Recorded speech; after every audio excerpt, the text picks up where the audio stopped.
I don't know very well, but I'm always reminded of the first time I ever spoke to a group of Wilson alums. It was my second year at Wilson, so this is the 2003, 2004 academic year. And I was asked to go with our then a sort of alum director to speak with a group of alums somewhere outside of Philadelphia. I don't remember the name of the town exactly. Just to go on a Saturday, we brought a student with us, Sherry Davis, still in touch with her English major. Like, okay, sounds like fun. There's going to be a little luncheon. You just do a little schmoozing. It'll be great. We were going to a residential care facility because one of the alums who lived there was from the a class graduated in the late 20s. So this was 2003, 2004. She was a graduate, I think, of the class of like 28. And I was like, oh, that's so awesome. She was just over the age of 100. So we're going to go there. We're great. We're driving up. We're about halfway there when the then alum director turns to me and says, so what are you going to say in your speech? Speech? No one has said anything to me about a speech. Schmoozing over lunch is not the same as giving a speech. I'm like, what do you mean a speech? What am I supposed to give a speech about? And immediately, I think our alum director was like, "Oh, I knew I was forgetting to tell him something." And she was like, "Oh, it doesn't matter. It could be just what's going on at Wilson. I've been here for a year. I don't even know where to find the men's room in Warfield Hall at this point in time because it's in the stairwell and it's weird." I'm like, I don't know what's going on. I'm sort of freaking out. I was still very, very new, very young, still in my 20s actually. So extemporaneous speaking was not my strongest suit. So I was kind of panicking all the way there. We get there, there's a lovely group of folks, probably about 15, 18 people. We're sort of have our little lunch, and then they're like, they're all looking at me. So I'm like, okay, I'm in a room, I'm just sort of standing up. It was not a shining moment as far as public speaking is concerned. It was not the greatest speech anyone ever gave, but I tried to be mildly amusing and really brief. So after 5 minutes, I'm like, anybody have any questions? Anything you want to ask about Wilson? I'm more than happy to answer any questions I could. And immediately, our sort of alum of honor who graduated from the 20s raised her hand and said to me, and I said, yes, ma'am. And she goes, do you teach elocution at Wilson? And I was a little taken back by this question. I was like, I'm sorry, what was that? She goes, do you teach elocution at Wilson? And I said, well, actually, I don't know. We did just hire a new communications professor. He's been really popular.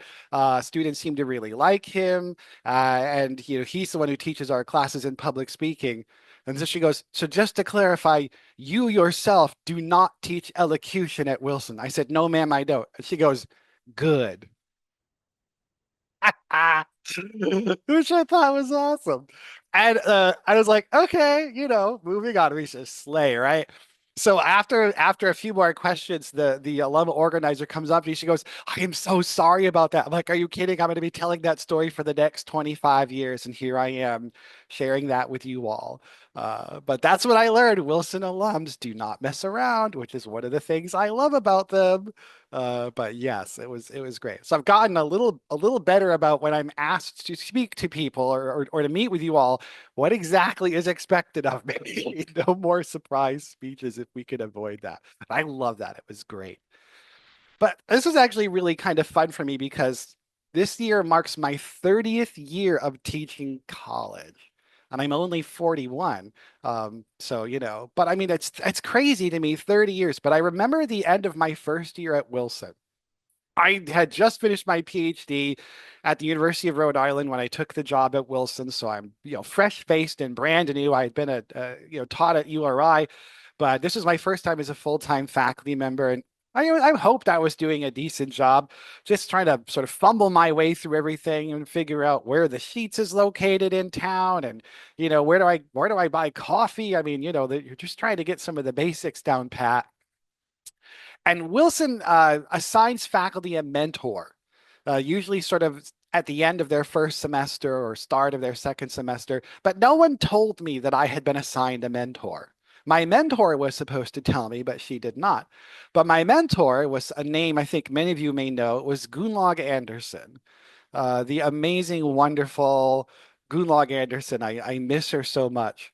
Um, and she actually was in the office across the hall from me. And so she was kind of intimidating. You might remember Gunlog, very patrician, right? Very, very regal, a little intimidating to this young, fresh-faced idiot just trying to figure out what he's doing. And so we were friendly, but we didn't have a lot of conversations. And so I came back from composition class one morning to see her door open at a time she usually wasn't there with a pot of tea and two cups. And she had these two wingback chairs in her office. And she said, come on over, come on over. And I was like, is this what they do when they're going to fire you? Like, I thought this was strange, but I'm like, okay. By the way, I don't like tea. Didn't say a word about that. Just drank it happily, right? And she said, I don't think you know this, but I'm your faculty mentor. I said, oh, no, I didn't know that. She goes, I decided I would just keep an eye on you your first year. And I was like, oh, and she goes, yeah. She goes, I didn't think you were going to do good, but you did. And I was like, okay, like, but that was Gulag, very open and honest. You're like, I didn't think you were gonna make it, but you did. You did good this year. That was like the greatest praise I ever got in the classroom. That was like, that was wonderful. And that was actually the year she retired. But then happily I got to know her very well. And she and Ray actually came to my house for Thanksgiving for many, many, many years thereafter, as well as other events. And so I still miss both of them a lot, and I'm sure we know them very, very well. But it was just very, very fun to be like, I didn't think you were going to make it. It's like, okay, thought maybe she graduated from Wilson. So, but it was very fun. But the Wilson classroom is never a dull place. And I'm gonna maybe tell another story too, but then I'm gonna ask you folks to chime in as well. I don't want to do all the heavy lifting here. And if we get some good stories from you all, I will tell you the story to end all stories, but only if I hear some good stories first. But I remember I think it was my third or fourth year, sort of a lovely fall day, so we had the windows open over here in Warfield. I am making some very important point on the board. This was in a linguistics class, so I'm making some important point, I think, on probably phonetics or something of that line. And of course, that's not a subject matter that's going to get a lot of enthusiasm from students when you're talking about phonetics. And all of a sudden, the students are just completely a chatter. And I'm like, what's going on? Like, I look around, a squirrel has come in through the window. And the students are acting as if this is a rabid dog. Not my favorite creature, but it's a squirrel. I'm like, come on, we're a bunch of animal lovers and farm kids here. So I admit I razzed them a little bit about they all literally got to one end of the room and I'm shooing the squirrel back out the window. I'm like, this is not a big deal, everybody. Come on, no problem. No, no, don't make fun of Wilson students when it comes to animals because they have a whole bunch of ways to get revenge. Next class, I come in and there's a rat on a student's shoulder. I do not like rats very much at all, right? Not big fan of those kinds of rodents, but I'm trying to act cool about the whole thing. Did not succeed in acting cool. They totally were aware, like they knew this completely. So I'm like, fine, you win. But then the students, they made me pet the rat. It was the first and last time I ever petted a rat, but they were decided to get their revenge. So it was kind of fun. But that's life in crazy Warfield Hall. I think you might remember this was in the magazine, and oh gosh, time is flying. I've been here so long, but some years ago there was a story about the ghost hunters who came to Wilson College. And they went around and did all of their things. And they discovered that really the most haunted room on Wilson, despite all the stories we hear about this place and the other, the most haunted room is Warfield 107. Just so you know, my office is Warfield 109. And I've never had a problem, never seen anything, not been an issue, not a big deal whatsoever. It doesn't mean anything to me. I'm not superstitious in that particular vein. But a couple years ago, in the spring semester, I was teaching a night class version of Shakespeare. Sue Ross was actually in that class, and there was another alum as well with the students just talking about Shakespeare and stuff. But night classes are different than what they used to be. When I first came to Wilson, and we had the TCP program, now then TIP program, was full bore, all in person. Warfield was so crowded at night. Every classroom was being used for these 6:15 to 9 p.m. classes for our TCP students, for the adult students. But of course, they're all online now. So here I am teaching a class at 6:15 at night, going on to 9 o'clock. And we are the only people in the whole building. Just the small group of students that I have in this Shakespeare seminar. And we're, in fact, there's only one other class going on the entire campus. And we're in Warfield Hall. In fact, we're in Warfield 107. And it's getting very quiet at times. So we're in there, and it's so weird because it's January, February, so it's getting dark early. It's very, very dark. Half the lights are kind of off in the building, but we're all trying to pretend we're being cool about this. But at one point, I think it's about a month into class, security goes around and is shutting off like all the hallway lights. They're locking down the building. And the whole group of us, there's about seven of us in this class, the whole group of us, we looked at each other with this collective panic. And immediately I burst through the door and I just, in a much more shrill and scared voice than I intended, said to security, "We're still here. Don't shut the lights off." We were not going to be stuck in that haunted old Warfield Hall by ourselves with the lights off because it is just too creepy for words. So it was very fun. And then we all went back and pretended that none of us were actually too scared to be in Warfield by ourselves. The irony is we were totally fine walking across campus. I walk home. I live a few blocks from the college at 9 p.m. at night, not a problem. Warfield Hall, 9 p.m. at night, when you're by yourself, yeah, it's a creepy place. So, well, that's a few stories I've got. I've got more stories, but I'm hoping you folks have a couple of fun stories about things that have happened to you at Wilson in the classroom, out of the classroom. I can take a few sips of my coffee if someone wants to share some. I mean, I think the statute of limitations has probably passed on most of these. Anybody want to share something?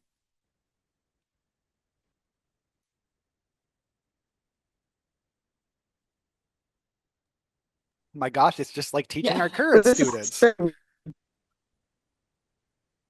for some reason I get my camera to work on my phone today.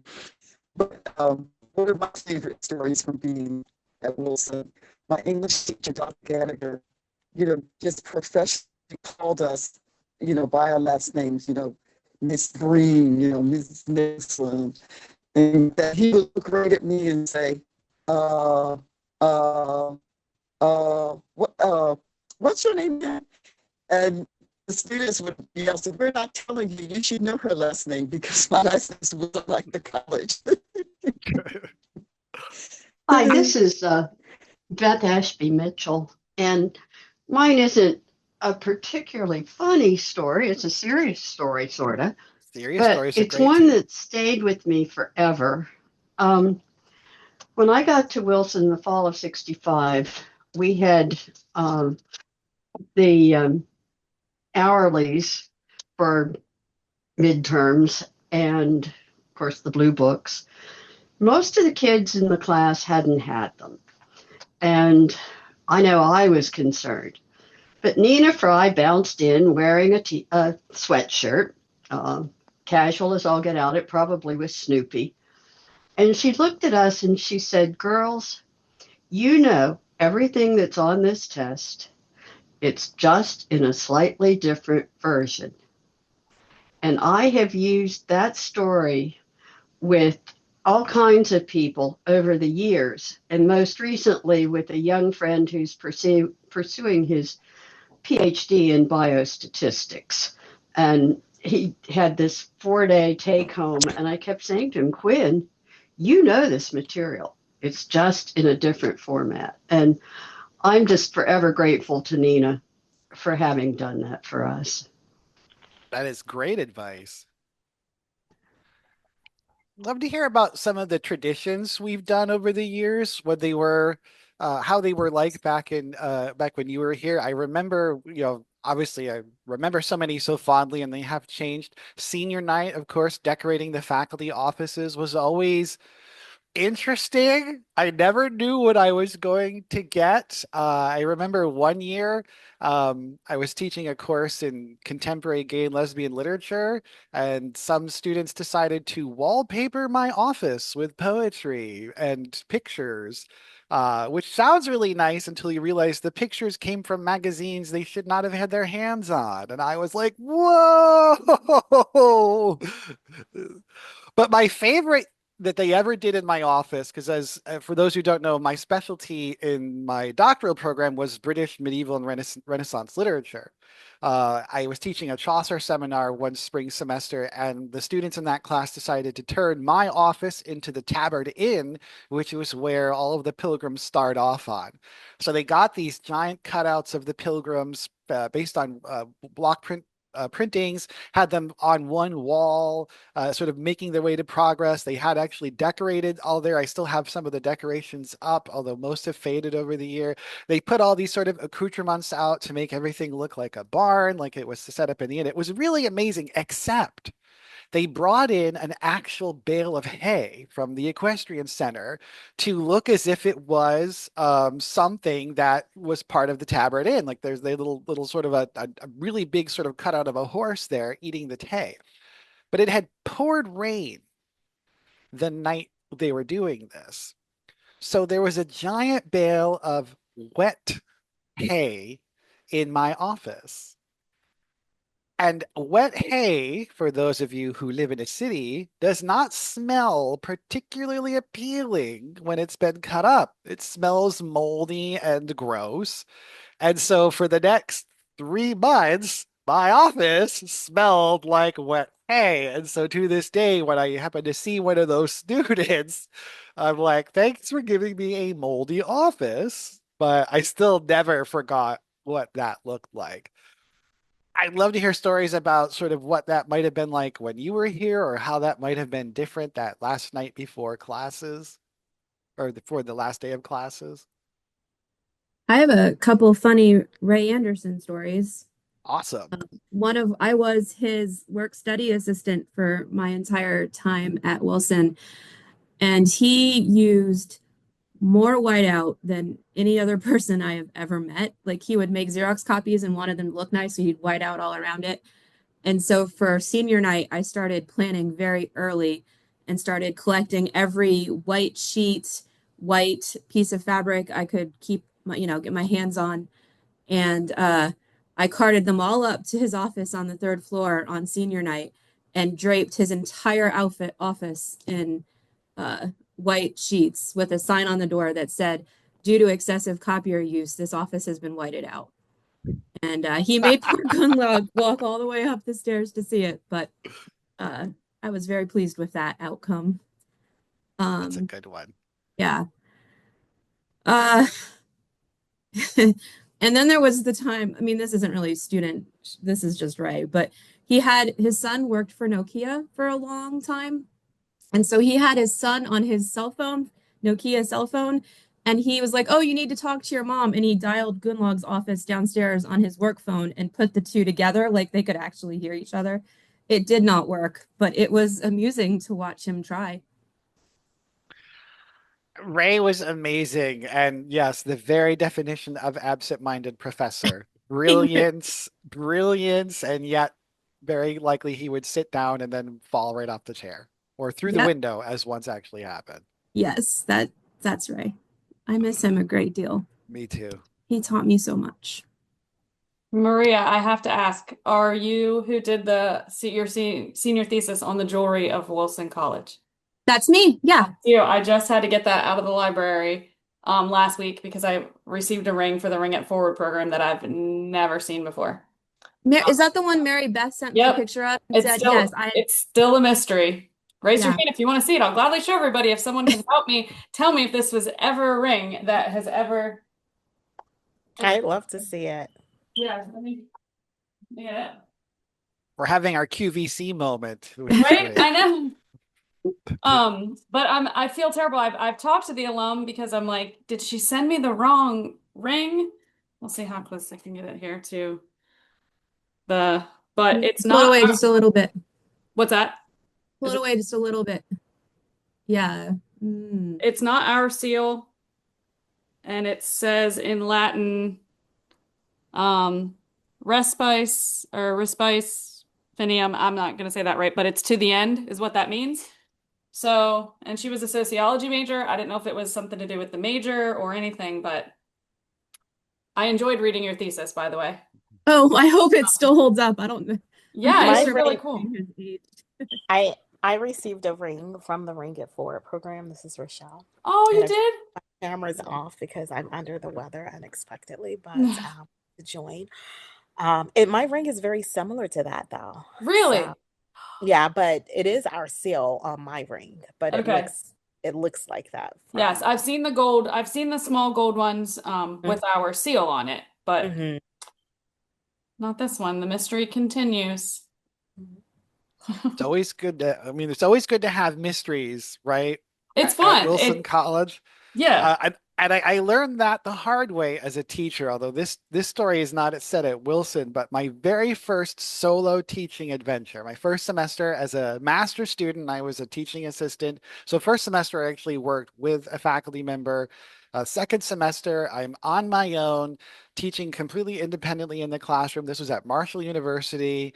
I'm so excited. I literally, in that case, was like just 22 years old and looked 12, but I'm just very, very excited to be doing this sort of thing. And we tend to be very traditionally in a composition class, start off with a narrative assignment where you're just sort of telling a story.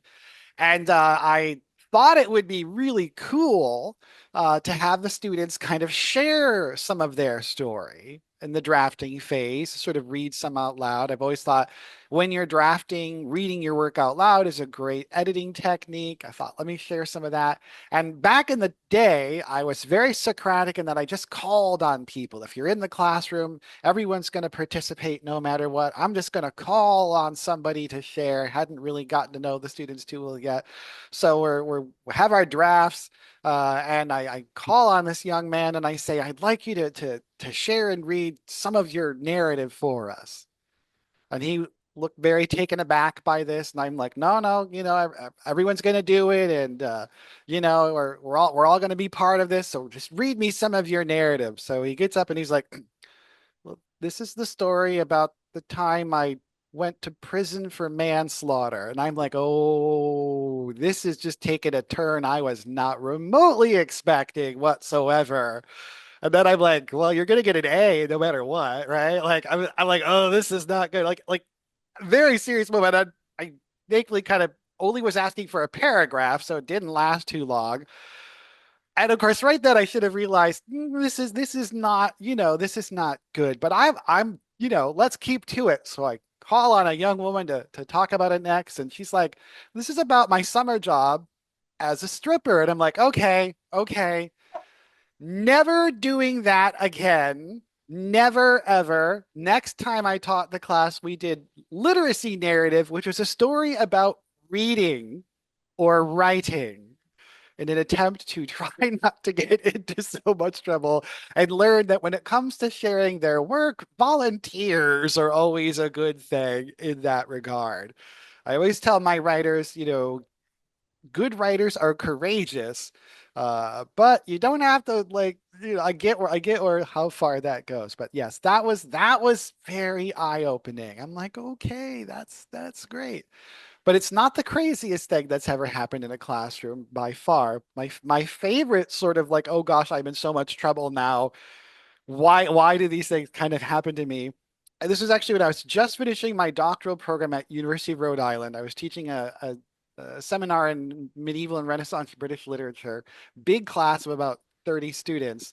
And that week, it was a Tuesday, Thursday class. And that week, my boss, who was the chair of the department, was observing me so that she could write in my portfolio that would go to prospective employers what kind of teacher I was. So this is like a big kind of thing. So it's late in the semester, and I'm doing a couple of weeks on Cavalier and metaphysic poetry. of the early 1600s. And we spent the Tuesday learning about rhythm, meter, scansion, things like that, because Thursday they were actually going to get up and read a poem as part of the course. They're going to read a poem, any poem they chose. Like they got to sign up and pick lots of different poems. But I told the students I would give them extra credit if they would interpret this poem visually as well as in their sort of audio performance. So I said, if you want to, for example, wear a costume or use some props, you know, teachers always trying to think of ways to get students invested. Had a lot of students in the drama club in that class. So I'm like, if you can, come up with some way to also visually do this, I'll give you extra credit. You don't have to. It's a pure option. Again, why I do these things, I don't know. So we're going through and I've got all the students' names in a hat. We're just drawing names out of a hat. That's the order they're going. And to be fair, I'm sitting on the side of the room. My boss, Professor Dorothy Donnelly, was sitting right next to me. Dorothy Donnelly was a woman, great mentor, wonderful human being, zero sense of humor. Just so we're very clear on this, like no sense of humor. And also a crazy driver. Like if you drove around the block with her, you'd probably be killed. She just was the craziest driver of all time. And the students are getting up there, and like some of the drama club kids were, in costume. Some students brought props. Some students did a little interpretive thing. Very cool. Some students just got up and read. There was one student who just looked so nervous. And I was really surprised that he looked so scared because he was kind of our class clown. He was always contributing to conversation, always saying something funny. I'm like, you are not shy. Why is reading a poem making you so nervous? I'm like totally confused by this. But I'm just picking names through the hat. He's the third to last student to go. He finally gets up there and he says, I'm going to read to you John Donne's Debate. To me, this poem is about vulnerability. So to demonstrate that visually, I'm going to read the poem naked. I'm like, what? Right? And so the whole class is like, what? What? And he takes his shoes off, takes his hat off, he takes his shirt off. And I'm like, he's gonna stop, right? He's gonna stop there. Like he's going to stop there. No, takes his pants off. Now he's behind a podium. So the students can really only see him from sort of the mid chest down. I'm on the side with my boss, but she can't see all the way. So I'm the only one who can see what's really going on. So the pants, the jeans come over the podium. The class is losing its mind. They're like ecstatic. Again, I'm thinking he's gonna stop because I can see like, then a pair of underwear come over the podium. And I'm like, I can see from my vantage point he has a bathing suit on. Nobody else can see this. And Dorothy Donnelly, my amazing, brilliant, wonderful mentor with no sense of humor, just leans like this over to me and goes, he's not really naked, is he? And I go, no, he's wearing a bathing suit. And then she gets up and goes, wow, just goes crazy like the rest of the students. And I'm like, I have entered into some Dantean 19th level of hell I didn't know existed. I'm like, oh, I'm so gonna lose my job. I'm like, oh, this is crazy. This is insane. Reads the poem, puts his pants back on. After class, he's like, oh, I'm sorry, I didn't tell you beforehand. I didn't think I'd have the courage to do it. I'm like, well, I appreciate you didn't tell me because it's plausible deniability, and I cannot be culpable in anything that comes out of this. The next day I happen to be in the office using our copying machine, and Dr. Donnelly goes through and she goes, you teach a great class. And I should have just said nothing. I should have just said thank you and be done with it. But of course, the brain does things. And I go, well, now I know the way to your heart. Just have guys take their clothes off. I'm like, why? Why do I say things? Why? Why? I'm like, no, no, no.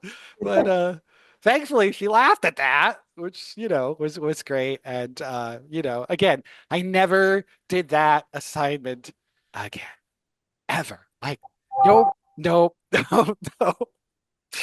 But I got this job, so I guess somebody gave it there. But I will tell you, when it comes to teaching students, clothes make the student. The thing I struggle with the most as a professor, wherever I have taught, is that I'm great with names. I'm great with faces. Names and faces together. That's why I loved COVID. Everyone had to sit in the same spot. There was space around them and they could never move. I knew them in a week. I knew everybody because I could look at a chart and memorize the chart super quickly. But they're always just moving a little, and stuff. So you get to really recognize students by their clothes because they're always wearing the same kind of outfit all the time. You get to recognize them by their clothes. So when students show up to class and they're dressed up for some reason, I don't know who they are. So, but the first time this happened to me, I was still at Marshall and I had this student, his name was Mike. He came every day to class with a ball cap that was down so far that it like was halfway down his eyes. I don't know how he could see. And he always had rollerblades on, eternally wearing rollerblades. And so I come to class one time and there's this blonde guy in a tie just sitting there and I'm like, who are you? And he's like, it's Mike, like the rollerblade guy. And I'm like, you're blonde? Like, that's literally the only thing I could think of to say. I was like, I never in a billion years would have thought you were blonde. Like, it was just so strange to me. But it's true at Wilson too, right? When we do student research day, I'm so glad I usually don't have I always cancel class. And it's not because I really want to go see all of the presentations I do. It's just that when they're dressed up and come to class, I don't know who you are. If you're not wearing sweatpants and your hair is not tied back in a ratted bun, I don't recognize you. When the students are dressed up, I literally go somehow like close blind and I'll be like, are you in this class? And they're going to be like, Dr. C, you've had me 7 times. Like, I don't know who you are. Commencement's great because we're all in robes. Like, it doesn't matter. But when the students dress up, I go completely blind on them. I cannot tell who they are. It's so terribly bad. And they know this about me. Like, they're very goofy there. Can I share a story about Please dressing at do. Wilson? So I had Professor Bletz. Love that man. And I had this class. It was like women in American government and business. And I still remember it was old colonel and he was phenomenal. And one day he comes into class and the chapters we had to read were about how women dress better for work and women talk better at work. So he gets up there and he's adjusting his jacket. And that's the day that I'm like at the end of my laundry, my sweatshirt, the pockets falling off. I got holes in my sweats. It was I shouldn't have been dressed like that. Well, Professor Bletz gets up there and he goes, I totally disagree with this book. And we're like, okay. And he's looking right at me. He goes, it says here that women dress better than men. I've been at Wilson and you guys do not dress. He goes, when I go and I teach at Gettysburg or I teach here, they look great. You women, I think you roll out of bed. And I'm like, yeah, I did roll out of bed today. And we just looked and we go, well, Professor Bletz, there's no one to impress here. He goes, what about me? We go, you're old. So then he goes to the next one and he goes, and another thing, I am an old Army colonel. I thought I heard it all. When you guys, I'll walk in and I'll be in the hall. You guys say, he said to us, you say things that make me blush. And he turns bright red and we're all looking, going, oh God, what did I say before class? What did I say?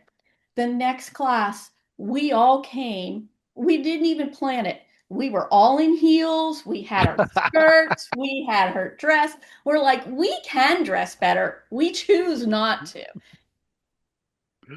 Oh, if all of my students showed up dressed to the nines, I would just walk out thinking I'm in the wrong space. I will say though, to their defense, when I'm in a tie, the response is usually, who died?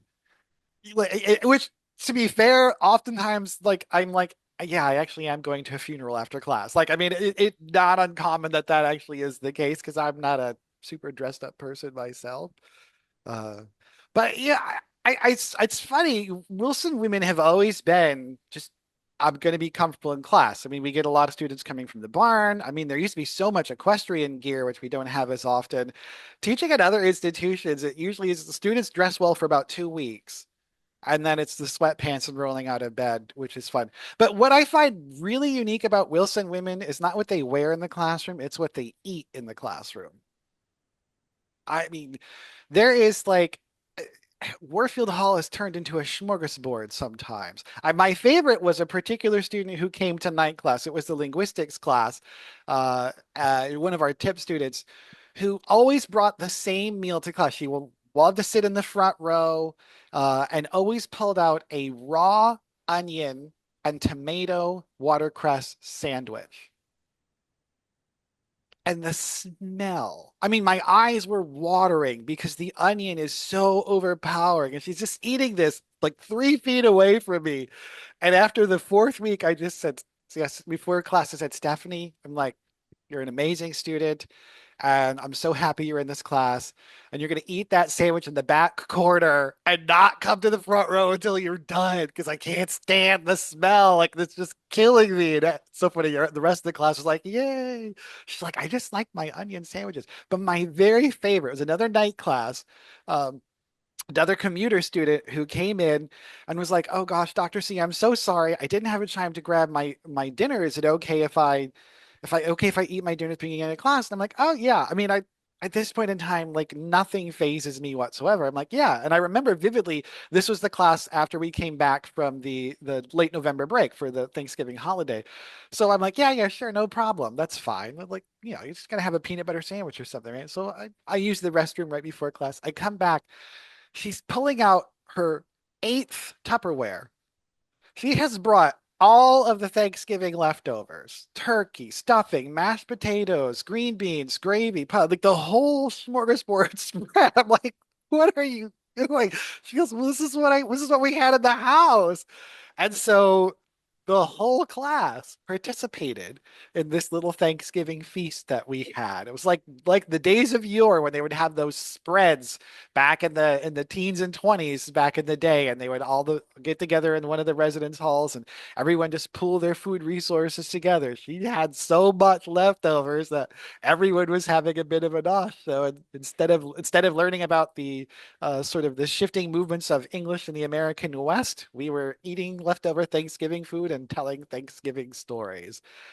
But I mean, I will say ice cream. I mean, there's no it's no like just a sandwich or a granola bar with Wilson students. It is. I've had crock pots in the classroom. And again, this is just student bringing like I'm just gonna plug my crock pot in.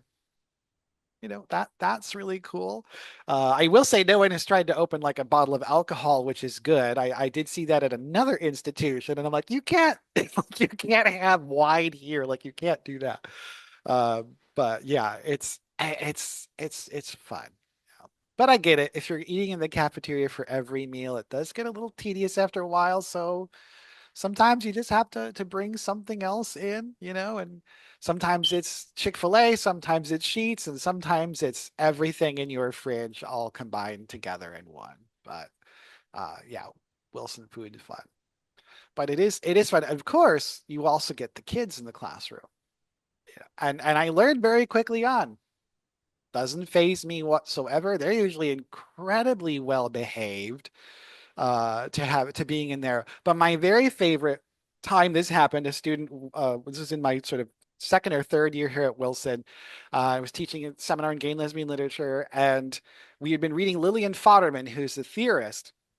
And we were going to be talking about Fodderman that day, and a student said, "Is it okay if I bring my daughter to class?" And her daughter was like 8 years old. And I'm like, yeah, sure, no problem. But Fodderman, I mean, I didn't even think about this. And then I'm like, wait a minute. Fodderman in this section we read talks a lot about sex. But okay, we're not going to bring that up. Like, no one's going to bring this up. I'm going to talk about sort of the romantic friendship component of Fodderman. That's great. So her student away, Emily is away, knew the little girl well. She was precocious and amazing. She's just drawing away, happily coloring. And I'm like, let's talk about sort of this part of romantic friendship. And another student goes, actually, I want to talk about and goes right to the part where I'm like, no, no, no, no, no, no. And they had no problem. And like, again, to her credit, the mom was cool. The mom was a big part of that conversation. I'm like, but let's talk about the romantic friendship part where, So again, I'm like, okay, gotta learn some of these things in that sense. But it's always learning from Wilson students, which is really one of the great joys of being here. I remember the first time I taught college writing, which is our first year comp class, after we went co-ed. And it's the first time we had the residential male students in here. I go walk into class, and that class is about 15, 16 students, 14 women, one guy. So that's the way it's always been. I'm like, that's nothing different. And y'all wonder, really, campus doesn't feel that different from back in the day, in that sense. But what's interesting is this young man, he's an athlete. You can tell he's looking around and being like, wait a minute, this is not the sort of setting I'm used to seeing myself in, where I am very much the minority here. And I knew that face. I had studied abroad when I was a junior in college, between my junior and senior year. And I had that feeling like I am the only American here. This is a weird feeling to be surrounded by a bunch of people who have not something not in common with you. And very great feeling. It was a wonderful learning experience, but it is a bit jarring. He was a great student in class, got along with everybody, worked really hard. In fact, I would see him at lunch eating with the students from that class, like very, very frequently. And I remember I used to always, when I work with students at the first year level, every time they have a draft of a paper, they have to come and see me. And we meet one on one to talk about their paper draft because I like having that instructional period with them to really focus in on the things they're working on. It takes a lot of time, but I think it's really worth it with the students. And it was our last big paper, which is the big sort of college paper, analysis paper. And I had him come in, and we're sort of talking, and he says, "Dr. C, can I ask you something?" I said, "Sure." And he says, do you think do you think it's good that I've learned a lot this semester being the only guy in the class? He says, I honestly think I've learned more from that than anything else this whole semester. Just from me, like having to really think about what it's like to be somebody else. And I'm like, I think that's awesome, David. That's great. Like, that's what college is supposed to be about. Then he got up and left. And 10 minutes later, I'm like, what do you mean that's the best thing you learned in this class? Like, what? I've been trying to get you up to a B the whole class, and that's the thing you're taking away from it. But I mean, Wilson students I'm always learning from Wilson students, and that's one of the great joys of being here, for sure. We've got a few minutes left. I've got one last story I can tell, but I'm excited if anybody else wants to share any last stories or Uh, anything else. I have a, Martha? oh, Has anyone heard of Erickson's Falls? I assume not too many on this call were science majors. Over in the science building, which was brand new when I was a student there, they had a lot of safety equipment.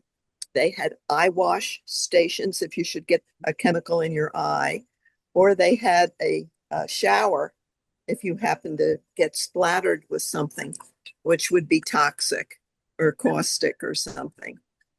And there was one student there, Carol Erickson, who wondered if they worked. And so during our summer water pollution research project, she decided that she would pull the shower to see if it worked. Well, it's designed to deliver a certain quantity of water, and she couldn't turn it off. So from that moment on, that was called Erickson's Falls. It's up on the second floor of the Science Center, and we flooded out the floor. Wait, did you all get caught or did you run away and not? I really don't remember, but we learned not to test it. Wait till there's a real emergency. Rochelle, did you want to share a story? yes, I have to share this one thing. So, obviously, Dr. Cornelius, most of my stories would be about you. I was gonna So, say, wait a minute. But this is good. This is a life lesson that I really walked away with and utilized to this day. So my last semester, I Dr. Cornelius allowed me to co-lead one of his classes, and so I was doing the portion on Little Red Riding Hood. And so I was super excited, excuse me, because I knew I wanted to teach when I was done. And this was my first opportunity. And so, as I started, going into the first session that I was co-leading, I asked a question and someone responded and it was not correct. And so right away, in all of my enthusiasm, I was like, no, that's not right. And then I just, went on to share, the correct answer. And so after that class, you pulled me aside when we debriefed and you said, hey, just a tip for you. Never tell a student no because you'll stop everyone from wanting to respond. And he said, you know, um, even when it's not correct, just use little tricks like, oh, okay, any other thoughts on it? Or, talk around it to get them where they need to be. And so not only have I used that as I've taught, I've also used that just even in, my administrative role when I'm in meetings of just not saying no and just like responding in a way that allows the individual to feel like they contributed while still getting them back on track of where I want them to be or to where it is. So I use that to this day and I'm always cautious in the back of my mind. I hear you saying like, don't ever tell a student no. You'll stop them from participating. So it was a life lesson for me. So thank you for that opportunity.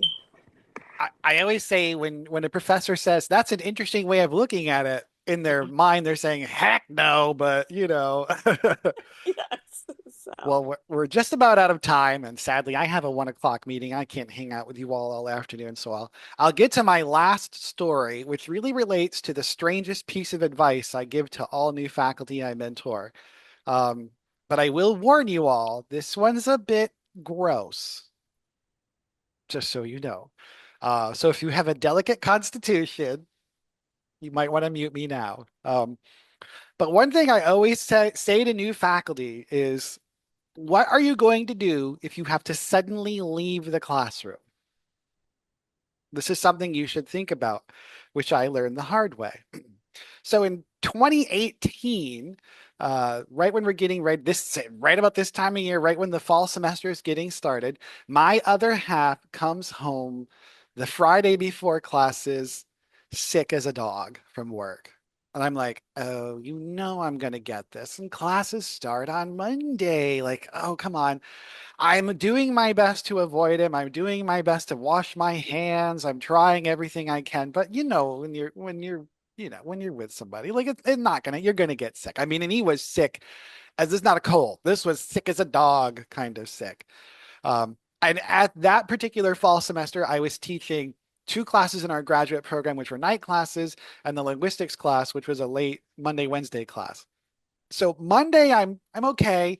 I get through my two classes, so I'm great there. I get through the first linguistics class. I get through Shakespeare. I'm great.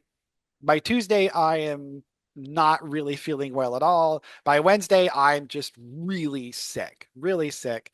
I can't go to class. And there's no Zoom. It's 2018. It's a pre-pandemic world. There's no Zoom. So I have to cancel class. We had linguistics class Monday, so Wednesday's not the end of the world to cancel that class. Wednesday night class, that's the first class in our Methods and Materials of Humanities Research, which is the foundations class for the Masters of Humanities students. I've got about a dozen students in that class. I feel so bad canceling, but I'm just too sick. I'll readjust the calendar to figure it out. Weeks going on, we're not getting better. He finally goes to the doctor. The doctor says you need a course of antibiotics. He gets the antibiotics. He starts to feel better. So I have to go to the doctor because I don't like to go to the doctor. Sorry, Barb. And puts me on the antibiotics as well. So finally, by sort of Sunday, I'm feeling better, and I can go back to class on Monday. Here's the thing. I don't react well to antibiotics. Antibiotics tend to wreak havoc with the natural sort of biosystems of my stomach. Basically, any food that goes in is going to come flying out about 5 minutes later. I mean, it is sudden and violent, but it takes a day or two to kick in. So Monday, I'm fine. Back to linguistics class, back to Shakespeare class. By Wednesday, I'm running to the bathroom every 20 minutes just for, not a whole lot of action, but we're going there. We don't have much of a choice in the whole matter. I've got to get through a night class. I cannot not have the night class because I already didn't have it the week before. I'm trying everything. I'm fasting. It doesn't matter if I look askew at an apple, all of a sudden I have to go to the bathroom. Like it's just, and there's no warning, right? This is not a thing where there's no warning. So I'm like, I've got to get through this night class. We have to have night class. I got to get through at least part of it. So I no lunch, no dinner, only had breakfast that Wednesday. Nothing's helping. Start off class and at 6:15. I make it to about 6:35, and all of a sudden I'm like, and so I said, okay, everybody get together in groups and talk about what I just said. I'll be right back. I forgot my water, which wasn't true. Ran down the hall to the restroom, did my thing. 5 minutes later, I'm back in the classroom, but we got through it. It's about 7:15 now, and I'm like, okay, break time. We have night class. We always go on break. Everybody have a break. Go stretch your legs, do what you want to do. I'm going on break. Right out the door. I don't know if the students have any clue what's going on or not. They were most new to Wilson. They didn't necessarily know me. Maybe they just thought I was really weird to begin with. But there we go. Out the door, okay, make it back to class. We're doing the sort of next part of class. And again, I'm like, okay, this is gonna work. I'm like, okay, I've got to call it. I've just got to call it. We have one big thing left to do, which I could cancel. So I'm like, you know what? I'm just still recovering from my illness. I'm gonna cancel this, everybody. So we're done. It's like it's 8 p.m. We're done. Everybody have a good night. And I'll see you all next week. We got through the sort of mandatory stuff we needed to do. They're filing out, and I'm just like crossing my fingers, crossing my legs, crossing every body part I can cross in a desperate, like, just leave so I can leave. I'm literally wanting to file behind them. Two of the students stay behind because they have questions. Like, no, you don't have questions. It's just the second week of class. There should be no questions. There are no questions whatsoever at this point in time. There are no questions. Don't ask me questions. Stop asking questions. And then it happened. Right there in Warfield 010, which, by the way, is not the restroom. So, yes, I always tell new faculty it's good to have an escape plan if you need it. By the way, neither student finished the grad program. I'm not saying there's direct causation, but they didn't finish the grad program. So, well, you all have been very kind to listen to this crazy teacher rambling on, but this is just some of the crazy stuff that still happens at Wilson College. But that's a legacy you folks all helped create here, and it's something I'm so pleased and proud to be a small part of.